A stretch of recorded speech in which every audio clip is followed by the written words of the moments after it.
So dear students, पिछली बारी हमने लॉ ऑफ सुपरपोजिशन को समझने की कोशिश की थी। यह law of superposition electric forces को मल्टीपल चार्जेस के बीच में कैलकुलेट करने में हमें हेल्प करता है, और हमने इसके बेसिक प्रॉपर्टी को अंडरस्टैंड करने की कोशिश की थी कि दो चार्जेस के बीच की नेट इलेक्ट्रोस्टैटिक फोर्स हमारे तीसरे किसी चार्ज की प्रेजेंस या एब्सेंस के ऊपर डिपेंड नहीं करेगी।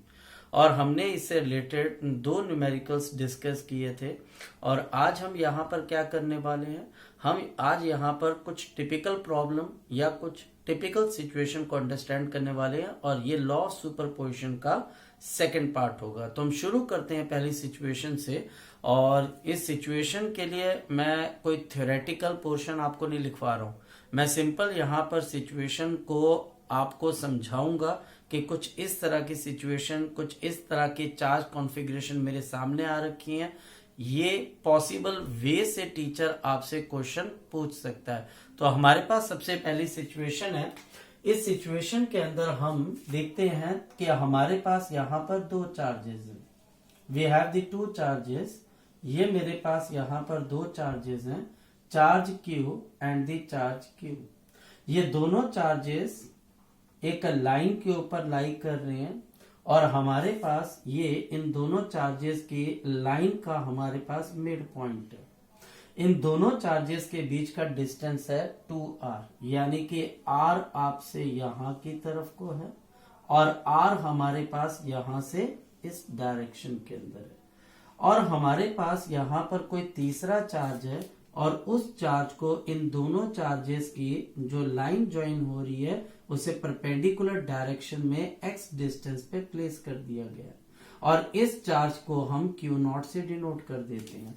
ये तीनों चार्जेस पॉजिटिव हैं, और हमारे पास आप चाहो तो Q0 को नेगेटिव करके भी इस क्वेश्चन को सोच सकते हो। सो हमारे पास अगर ये डिस्टेंस x है, तो अब हमको ये बताना है नंबर 1 कि इस Q0 पे नेट फोर्स कितनी लग रही होगी। यानी कि मेरे पास सबसे पहली चीज क्या है, what is the net force acting on Q0, acting on the Q0, यानी कि मुझे नेट इलेक्ट्रोस्टैटिक फोर्स बतानी है जो कि Q0 के चार्ज पे लग रही है। तो स्टार्ट करते हैं। According to the principle of superposition, ये जो Q चार्ज है इस Q0 चार्ज को क्या करेगा आपके पास, ये हमारे पास रिपेल करेगा। ये हमारे पास इसको रिपेल करेगा। Let the force be equal to F1। और हमारे पास इस फोर्स के दो कंपोनेंट बन जाएंगे, कंपोनेंट हॉरिजॉन्टल और एक vertical. Let this be angle theta, then this be equal to theta. और ये मेरे पास यहाँ पर क्या आएगा, F1 cos ऑफ थीटा, और यहाँ पर मेरे पास क्या आ जाएगा, F1 sin ऑफ थीटा। तो इस फोर्स के हमारे पास दो कंपोनेंट बन जाएंगे, और हमारे पास इन दोनों चार्जेस के बीच का डिस्टेंस कितने के बराबर है, r² plus of x²। Similarly ये Q इस Q0 को क्या करेगा, रिपेल करेगा। ये चार्ज भी Q0 से कितनी दूर है, under root of r² plus x²। और ये चार्ज अगर इसको रिपेल करेगा तो ये इस डायरेक्शन में चला गया। Let this force be equal to F2। यहाँ पर हम इसको भी एंगल थीटा मान लेते हैं, क्योंकि सारे डिस्टेंसेस इक्वल है, तो ये थीटा तो ये भी थीटा। सो अगर देखा जाए तो सिमेट्रिकल है सब कुछ। सो हमारे पास ये थीटा तो ये भी थीटा, ये एंगल थीटा तो ये एंगल थीटा। सो हमारे पास यहाँ पर क्या होगा, F2 का कंपोनेंट आ जाएगा F2 cos ऑफ थीटा, और ऊपर की तरफ मेरे पास क्या आ जाएगा, F2 sin ऑफ थीटा।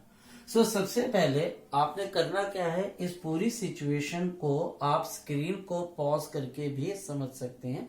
ये सिंपली वेक्टर की एप्लीकेशन है कि किस तरीके से हम फोर्सेस को दो कंपोनेंट के अंदर रिजॉल्व कर लेते हैं। तो हमारे पास साइन और कॉस के दो दो कंपोनेंट तैयार हो गए। ये दोनों कंपोनेंट एक दूसरे की डायरेक्शन में, जबकि ये दो कंपोनेंट्स एक दूसरे को अपोज कर रहे हैं।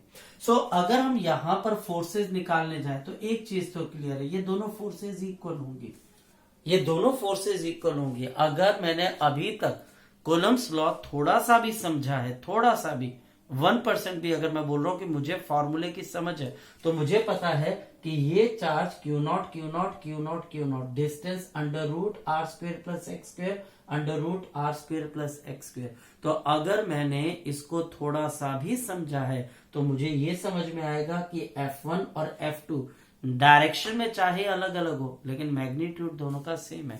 तो अब यहां पर मैग्नीट्यूड की ही बात करेंगे। F1 is equal to F2, तो ये हमारे पास किसके बराबर आ जाएगा कि 1/4 पाई एप्सिलॉन नॉट, उसको हम K से डिनोट कर रहे हैं। We have Q into Q naught divided by, अब डिस्टेंस है इसका स्क्वेयर हो जाएगा, तो इसका स्क्वेयर हो जाएगा तो under root of are square plus x square का होल स्क्वेयर। तो इसका मतलब देयरफॉर ये फोर्सेस किसके बराबर आ जाएंगे, this forces will be K Q into Q naught divided by हमारे पास क्या आ जाएगा are square plus of x square. तो जो रूट है वो रूट हमारे पास यहां पर कैंसिल हो जाएगा। सो अब नेक्स्ट पॉइंट पर आ जाते हैं। नेक्स्ट पॉइंट है, अगर ये दोनों फोर्सेस इक्वल हैं F1 और F2 तो साइन थीटा भी तो बराबर है। तो इसका मतलब है कि हमारे पास वर्टिकल कंपोनेंट क्या करेगा, ये एक दूसरे को कैंसिल कर देगा। तो सर्वाइव कौन सा कर जाएगा, हॉरिजॉन्टल कंपोनेंट।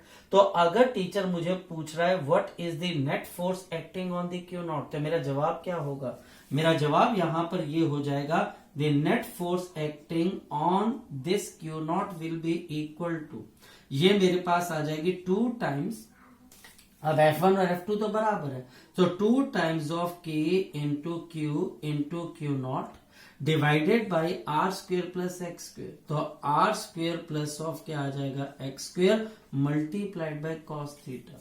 तो कॉस थीटा का मतलब आपके पास क्या आ जाएगा बेस और आपके पास हाइपोटेन्यूज, तो आपके पास कितना आ जाएगा, we have r square plus of x square की पावर हाफ हो जाएगी। सो आपके पास नेट फोर्स कितने के बराबर आ जाएगी 2 मल्टीप्लाइड बाई के, तो k की जगह मेरे पास आ जाएगा 1/4 pi epsilon naught, we have q into Q naught and this is divided by, अब इसको डिवाइड किससे करेंगे, इसकी पावर हाफ है और इसकी 1 है, सॉरी इसकी हाफ है, तो हमारे पास क्या आ जाएगा are square plus of x square की पावर 3/2। सो ये 2 से 2 कैंसिल हो जाएगा। सो हमारे पास नेट फोर्स का एक्सप्रेशन क्या आ जाएगा क्यू नॉट अपॉन हमारे पास आ जाएगा 2 pi epsilon naught are square plus of x square की power 3/2 and this is the answer. So ये हमारे पास इन दोनों चार्जेस की वजह से इस क्यू नॉट पे लगने वाली फोर्स का एक जर्नल एक्सप्रेशन है।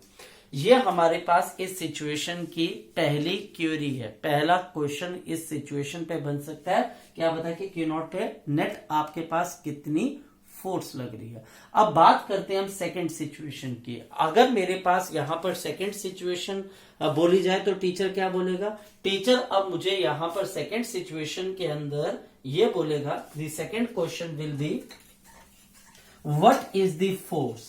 अब आपको फोर्स निकालनी है for the distances less than r, यानी कि सेकंड हमारे पास यहां पर क्वेश्चन है कि मुझे नेट फोर्स का मैग्नीट्यूड बताना है फॉर किसके लिए, for the x much less than r, for the x much less than are.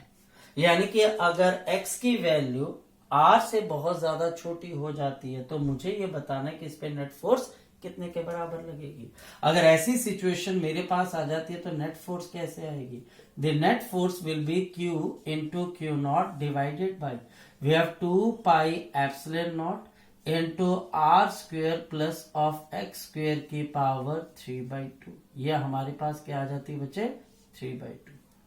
ये हमारे पास यहां पर सिचुएशन आ जाती है। अब अगर हम इसको समझाने की कोशिश करें तो मेरे पास क्या आएगा x much less than r, यानी कि x by r will be much less than 1।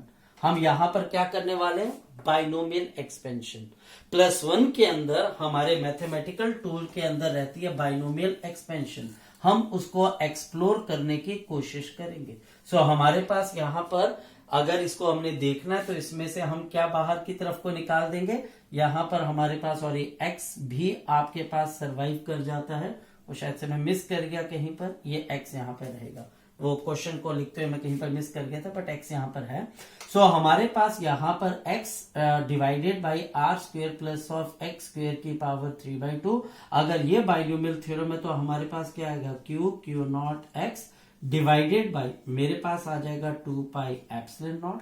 यहां से हमारे पास आर स्क्वेयर बाहर निकल जाएगा तो आर स्क्वेयर की पावर 3/2 ब्रैकेट क्लोज, और यहां पर मेरे पास क्या आ जाएगा 1 प्लस ऑफ आपके पास क्या आ जाएगा x square upon r square की पावर 3/2।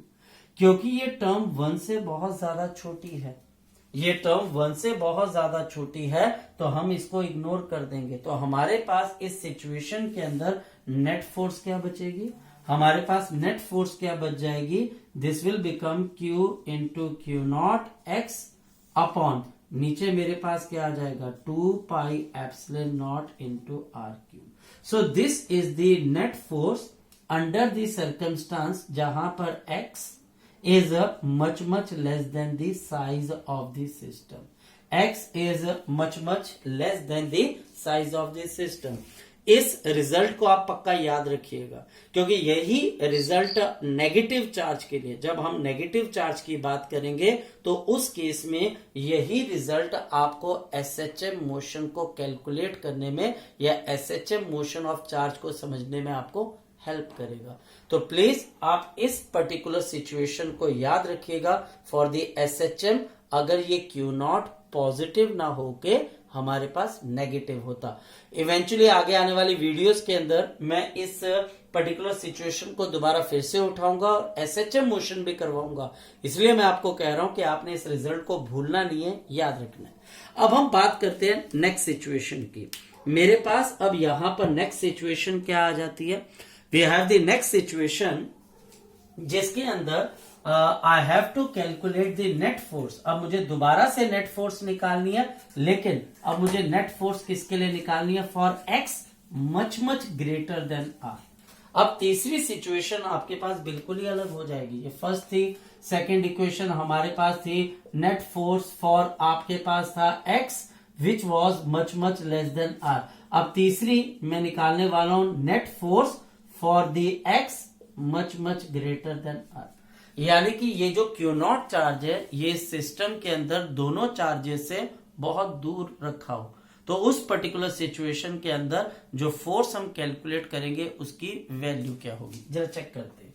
सो हम शुरुआत वहीं से करते हैं कि मेरे पास जो नेट फोर्स आई थी, जो बेसिक एक्सप्रेशन है Q naught into x divided by Q naught x divided by 2 pi epsilon naught are square plus of x square की पावर 3/2। रिमेंबर मैं कैलकुलेशन करते हुए इस एक्स को शायद से लास्ट में भूल गया था पिछले कैलकुलेशन के अंदर, तो याद रखिएगा वहां पर ये करेक्शन थी, मैं भूल गया था, और ये एक्स आता ही आता है, ठीक है। तो उसको आप एक बार देख लीजिएगा वीडियो को दोबारा से। So Q naught x upon 2 pi epsilon naught are square plus of x square की पावर आपके पास आ जाएगा 3/2। नाउ अगर ये सिचुएशन मेरे पास है for the x which is much greater than r, तो क्या होगा, अगर x much greater than r है तो इसका मतलब आपके पास 1 is much greater than r by x. तो अब हम इसमें से x को कॉमन निकालेंगे, x स्क्वेयर को कॉमन निकालेंगे। So therefore the net force is given by Q naught into x divided by 2 pi epsilon naught into हमारे पास यहां पर अब x स्क्वेयर बाहर आ जाएगा, 3/2 आ जाएगा, और यहां पर ब्रैकेट में क्या आ जाएगा, we have r square upon x square plus of 1 की पावर 3/2। और ये नंबर 1 से छोटा हो गया, ये नंबर 1 से छोटा है तो ये इग्नोर हो जाएगा, यहां पर ये नंबर इग्नोर हो जाएगा, 1 बचेगा जिसकी पावर 3/2 है तो 1 ही आएगा। यहां पर ये 2 से 2 cancel 3, so the net force will be equal to Q naught upon हमारे पास कितना आ जाएगा 2 पाई आपके पास एप्सिलॉन नॉट, और यहां पर x की पावर क्या आ जाएगी 2 आ जाएगी। सो हमको एक बात समझ में आती है, अगर डिस्टेंस बहुत स्मॉल है, मैं 2 की बात करता हूं, अगर डिस्टेंस बहुत स्मॉल है then the net force is proportional to x। अगर डिस्टेंस बहुत लार्ज है then the force is inversely proportional to 1/x²। तो आप खुद देखिए बच्चे कि डिस्टेंसेस छोटे या बड़े होने से जो फोर्स की डिपेंडेंस है ऑन द डिस्टेंस कैसे चेंज हो रही है। इसका मतलब ये शुरुआती दौर के ऊपर पहले डायरेक्टली प्रोपोर्शनल टू x था, यानी कि जितना आप चार्जेस के सिस्टम से दूर चलते जा रहे हो फोर्स भी बढ़ती जा रही है, और फिर एकदम से कुछ ऐसा हुआ लार्ज डिस्टेंसेस पे कि ये फोर्स 1/x² पे डिपेंड करने लगी, यानी तब डिस्टेंस बढ़ेगा तो फोर्स बढ़ेगी नहीं, कम होने लग जाएगी। तो दिमाग लगाएं इस पे। इसका मतलब तो साफ ये निकल कर आया कि फोर्स पहले बढ़ रही है तो फिर उसके बाद कम हो रही है। तो इसका मतलब कहीं ना कहीं कोई ना कोई एक ऐसा पॉइंट होगा जहां पर ये फोर्स मैक्सिमम हुई होगी। तो अब हम उसी पॉइंट को ढूंढने की कोशिश करते हैं। सो यही मेरे पास यहां पर इसका फोर्थ आपके पास जो है पॉइंट बन जाएगा, find the distance x। Find the distance x। Find the distance x at which the force on Q0, क्योंकि मैं Q0 पे फोर्स निकाल रहा हूं, the force on the Q0 becomes maximum. The force on the Q0 becomes maximum. तो जो force है वो Q0 पे आपके पास क्या हो जाती है, मैक्सिमम हो जाती है। इन केस अगर कोई बच्चा इस क्वेश्चन को पूरा का पूरा word by word theoretical form में चाहता है तो बच्चा मुझे व्हाट्सएप कर सकता है, मुझे ईमेल कर सकता है, तो मैं उसको ये क्वेश्चन थ्योरेटिकल फॉर्म के अंदर भी प्रोवाइड कर दूंगा। तो आप प्लीज बच्चे इस क्वेश्चन को जरूर देखिएगा। ये एक क्वेश्चन ऐसा है जिससे इलेक्ट्रोस्टैटिक्स के अंदर आपकी पकड़ मजबूत बनती है, मैथमेटिक्स का आपको जो है समझ में आता है कि कैसे आप मैथ्स को इस्तेमाल करते हो। और एक और बात, ये सेम सारी की सारी चीज याद रखना, ये सेम सारी की सारी चीज ग्रेविटेशन पे भी अप्लाई हो सकती है। ग्रेविटेशन के अंदर भी सेम टू सेम ऐसा ही क्वेश्चन बन सकता है, सिर्फ 1/4πε0 क्या बन जाएगा, g बन जाएगा, चार्ज क्या बन जाएगा, मास बन जाएगा, बाकी सारी चीजें सेम टू सेम है। सो स्टार्ट करते हैं हम। तो हमने ये ढूंढना है कि अब वो कौन सा डिस्टेंस है x जिसके ऊपर ये फोर्स जो है मैक्सिमम हो जाती है। मुझे कैसे पता लग रहा है, क्योंकि पहले तो बढ़ रही थी और उसके बाद कम होने लगी, तो इसका मतलब बढ़कर मैक्सिमम हुई होगी, तभी तो ये बच्चे ड्रॉप होनी शुरू हुई है। तो उस मैक्सिमम पॉइंट हमने वो पॉइंट ढूंढना है, वो x की वैल्यू ढूंढनी है जहां पर ये फोर्स मैक्सिमम हो रही है। सो शुरू करते हैं अब हम यहां पर। अगर ये फोर्स कहीं पर मैक्सिमम हो रही है, हम बात कर रहे हैं यहां पर, ये थर्ड है, ये हमारे पास फोर्थ है, हम बात करेंगे यहां पर फोर्थ पॉइंट की कि वो कौन सा पॉइंट है, वो कौन सा डिस्टेंस है जहां पर फोर्स मैक्सिमम हो रही है। Now using maxima and minima, using the maxima and the minima. So हम यहां पर मैक्सिमा और मिनिमा को यूज करते हैं। अगर मैं मैक्सिमा और मिनिमा के कॉन्सेप्ट को यूज करता हूं तो मुझे क्या चीज समझ में आती है, अगर ये फोर्स x के किसी वैल्यू के लिए मैक्सिमम हो रही है then dF/dx should be equal to 0। ये बहुत सिंपल सी मैथ्स है। अगर किसी चीज की मैक्सिमम वैल्यू आ गई है तो उसमें डिफरेंस आना बंद हो जाता है, और अगर किसी चीज की मिनिमम वैल्यू आ गई है तो भी उसमें डिफरेंस आना बंद हो जाता है। तो इसका मतलब हम उसके डिफरेंशिएशन को क्या कर देंगे, इक्वल टू 0, कि उसमें डिफरेंस आना बंद हो गया, तभी तो वो या मैक्सिमम होगी या मिनिमम हो जाएगी। चलिए शुरू करते हैं। सो अगर हम इसमें से कांस्टेंट वगैरह बाहर निकाल दे, सिर्फ वेरिएबल्स रखते हैं, सपोज कि इनको मैं हटा देता हूं क्योंकि कोई जरूरत ही नहीं पड़ेगी, वेरिएबल को अगर मैं रखता हूं तो मेरे पास क्या आ जाएगा, वी हैव d/dx ऑफ आपके पास आ जाएगा x डिवाइडेड बाय आपके पास नीचे r² प्लस ऑफ x² की पावर आपके पास क्या आ जाएगा 3/2, और इसकी डिफरेंशिएशन हमने इक्वल टू क्या कर देनी है, 0 कर देनी है। सो हम इसकी डिफरेंशिएशन को इक्वल टू 0 क्यों कर रहे हैं, फिर से समझ लीजिए, ताकि हम ये देख सकें कि आप के x की वो क्या वैल्यू है जिसपे ये फोर्स की वैल्यू क्या आ रही है, मैक्सिमम। अब इसके लिए डिफरेंशिएशन की हमें थोड़ी बहुत नॉलेज होनी चाहिए। तो डिफरेंशिएशन के अंदर हमारे पास कई थ्योरम्स हैं और कई फॉर्मूले हैं।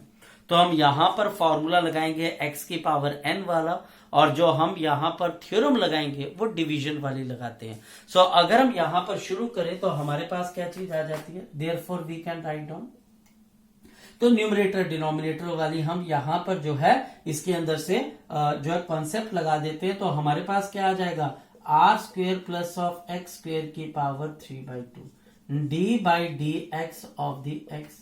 पहले डिनोमिनेटर बाहर रहता है, डिफरेंशिएशन न्यूमरेटर की होती है, minus of X into D by D X of are square plus of x square की power 3/2 divided by are square plus of x square की पावर 3/2, और इस पूरी डिफरेंशिएशन को इक्वल टू 0 कर देगा।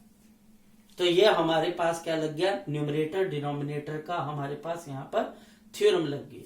सो ये हमारे पास इसके साथ मल्टीप्लाई होके 0 हो जाएगा।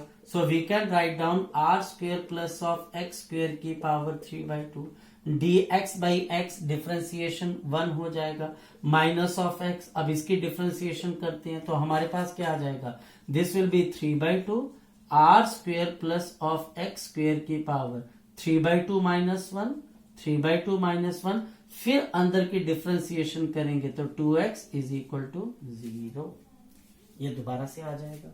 और फिर अगर हम देखते हैं तो r square plus of x square की पावर 3/2, ये 2 से 2 कैंसिल हो जाएगा, 3x square. So we can write down 3x square यहां पर आ जाएगा into r square plus of x square की पावर का आपके पास क्या आ जाएगा, हाफ आ जाएगा। अब हम इसको यहां पर ले जाते हैं, तो अगर हम यहां पर ले जाएंगे तो हमारे पास क्या आ जाएगा, are square plus of x square 3/2 minus half is equal to 3x square. और अगर इसको सॉल्व करेंगे तो r square plus of x square is equal to हमारे पास क्या आ जाएगा, 3x स्क्वेयर। फर्दर सॉल्व करते हैं तो हमारे पास क्या आ जाएगा, x square is equal to r square upon 2, तो x is equal to plus minus r by √2।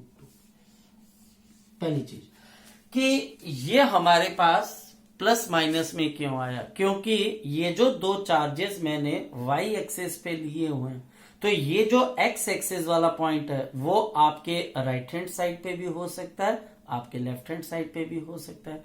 तो प्लस एक्स में भी ऐसी सिचुएशन आ सकती है, माइनस एक्स में भी ऐसी सिचुएशन आ सकती है। सो हमारे पास एक्स की इस वैल्यू को अगर मैं यहां पे डालता हूं तो मुझे फोर्स क्या मिल जाती है, मैक्सिमम मिल जाती है।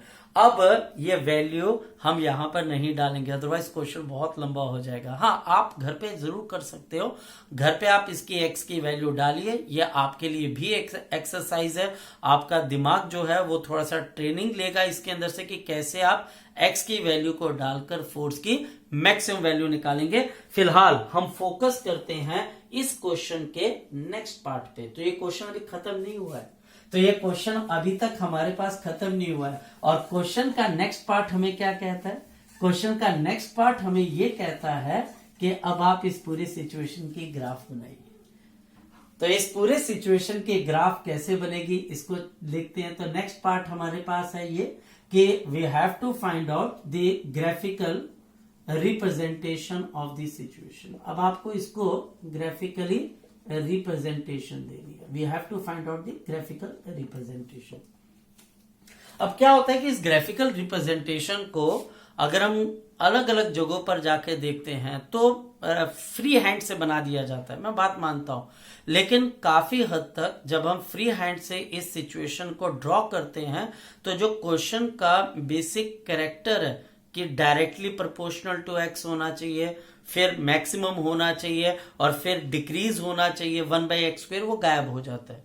जनरली क्या होता है, बच्चा इसको ऐसे ड्रॉ कर देता है, जिसकी वजह से जो क्वेश्चन का ब्यूटीफुल कॉन्सेप्ट है वो कहीं पर लॉस्ट हो जाता है, वो गायब हो जाता है। तो जरा देखते हैं हम इसको। सो ग्राफिकल रिप्रेजेंटेशन के अंदर मेरे पास यहां पर फोर्स है और ये मेरे पास है एक्स एक्सिस। तो हमारे पास हुआ क्या, सबसे पहले कुछ डिस्टेंस तक the force is directly proportional to x.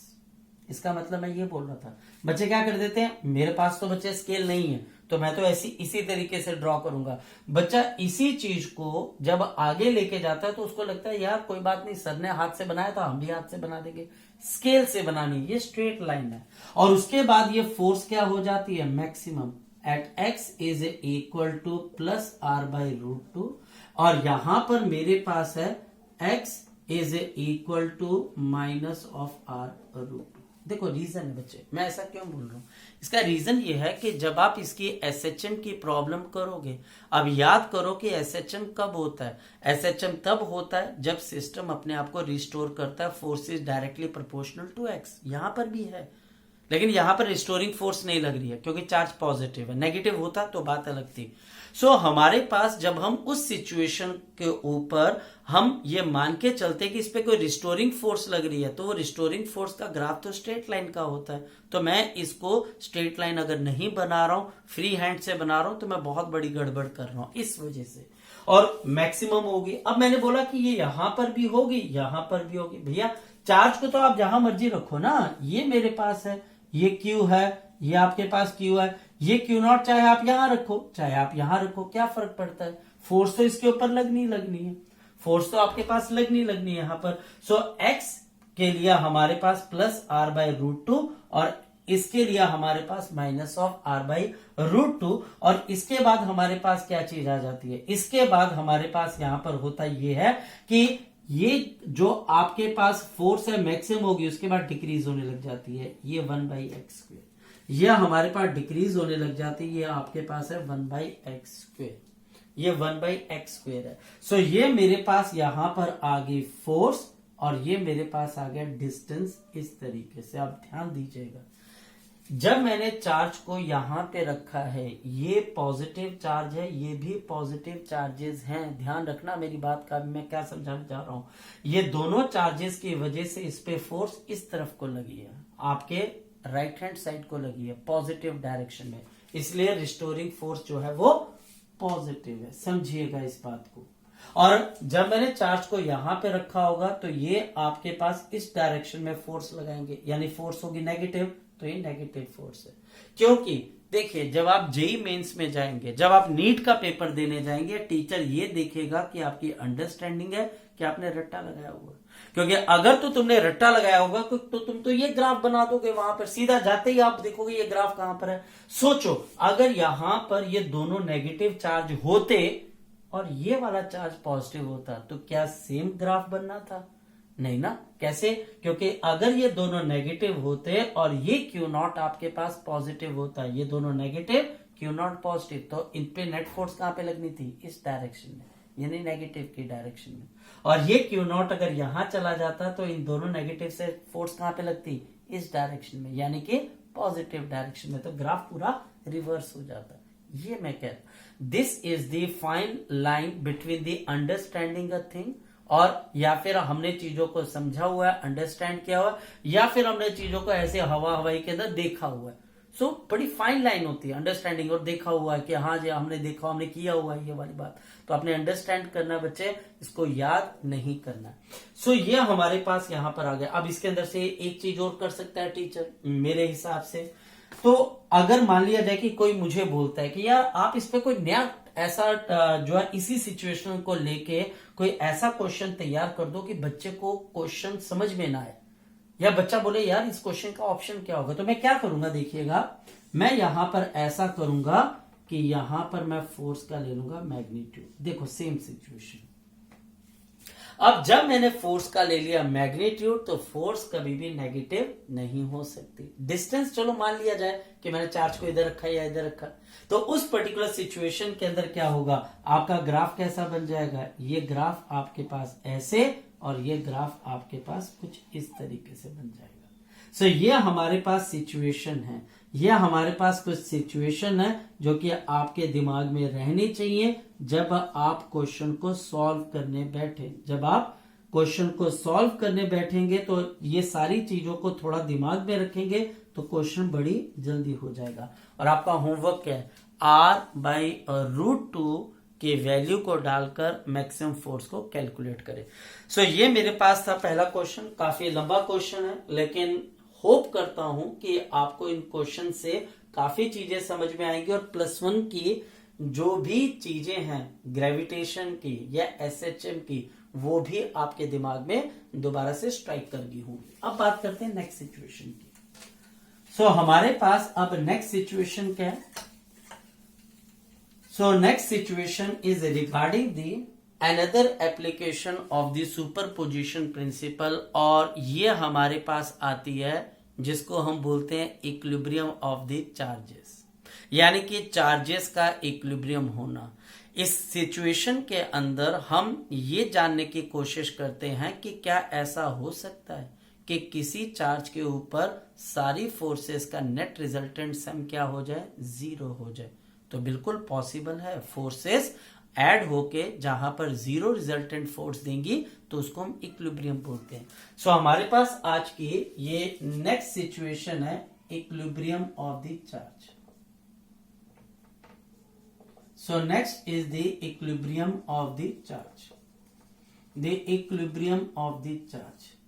So equilibrium of charge को हम यहां पर एक सिचुएशन के साथ जो है डिनोट कर देते हैं कि एक चार्ज है और उसके आसपास जितने भी चार्जेस की वजह से फोर्स लग रही है, सभी फोर्सेस का नेट सम क्या हो गया, 0 हो गया।